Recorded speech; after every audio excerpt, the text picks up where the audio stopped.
We're about to question one of the most fundamental rules in all of physics, a number so constant it literally defines our reality. But what if? What if it isn't constant at all? Welcome to the Explainer. We all learn this in school, right?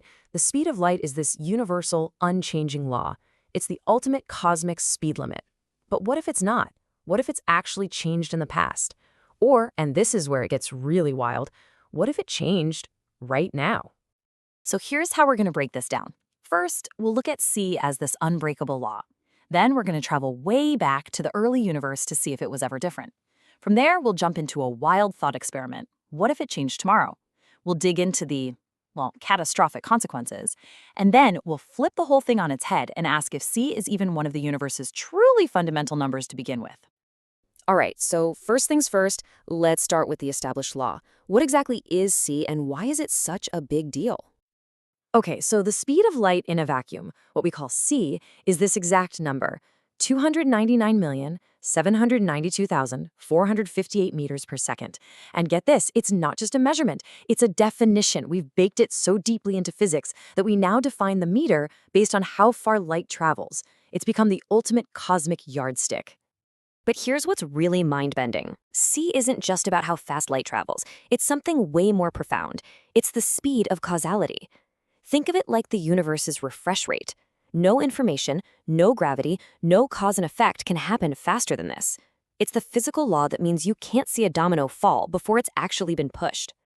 So, if this law is so unshakable today, was it always that way? Let's dive into the pretty radical idea that this so-called unbreakable constant might have been, different back in the wild early days of the universe.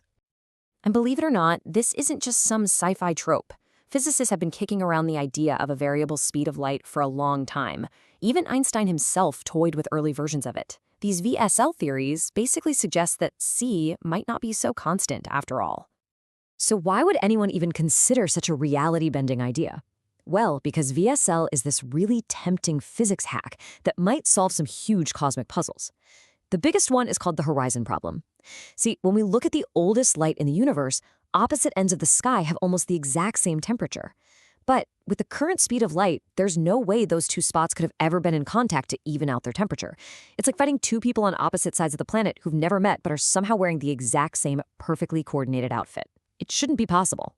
And this is where we get two really cool competing ideas. The mainstream theory is cosmic inflation, the idea that the universe itself briefly expanded way faster than light, stretching one tiny uniform patch into the giant cosmos we see today. But the VSL theory offers another path. Maybe the universe didn't need to inflate. Maybe light was just so much faster back then that it had plenty of time to zip across the cosmos and even everything out.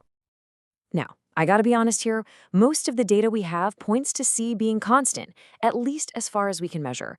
But there's this old joke among physicists that goes, never let data get in the way of a good theory. And that's kind of the spirit of VSL. It's this powerful, fun thought experiment that really pushes the boundaries of what we think is possible. Okay, enough about the ancient past. Let's bring this right here to the present. Forget billions of years ago. What would happen if the speed of light suddenly changed tomorrow morning? And you know what's so fascinating? When you pose this simple question, you get two completely different and totally wild answers. So on one hand, you have instant, total apocalypse. The very forces holding atoms together would go haywire, and the universe would basically dissolve. Poof. But the other possibility is somehow even weirder. We wouldn't notice a thing. Why? Because our clocks, our rulers, the electrical signals in our own brains, they're all benchmarked against C. Everything would just rescale in perfect harmony.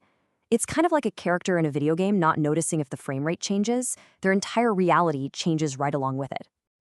So to really understand that whole instant apocalypse idea, we have to talk about probably the most famous equation in the history of science. Yeah, we all know it. E equals mc squared. It's this beautiful little equation that links energy and mass. But for this thought experiment, the most important part of that equation isn't the E or the m, it's that tiny little 2. The link isn't C, it's c squared. And that little squared symbol, that's the whole ballgame. It means the relationship is exponential. If you suddenly doubled the speed of light, you wouldn't just get double the energy from matter, you'd get 4 times the energy. Even a tiny, tiny tweak to C would unleash an absolutely enormous amount of energy across the entire universe. Just think about the domino effect. Nuclear reactions inside stars would go into overdrive. Stars would burn hotter, brighter, and way faster, completely frying any planets in the habitable zone. Atoms that we consider stable might suddenly start to break down and become radioactive. The universe would instantly transform into a much more violent, energetic, and frankly, impossible place for life as we know it. But wait, remember that other scenario? The one where we wouldn't notice anything at all? To get our heads around that, we need to think a little deeper about what we mean by a physical constant. See, one school of thought says that changing a constant that has units, like meters per second, is basically a meaningless idea. Remember how we define the meter based on the speed of light? Well, if c suddenly got cut in half, our definition of a meter would instantly shrink by half too. Our 1-meter ruler would now be a half-meter ruler. So if we went to measure the new speed of light with our new ruler, we'd get the exact same number we started with. We'd just be changing our map, not the actual territory.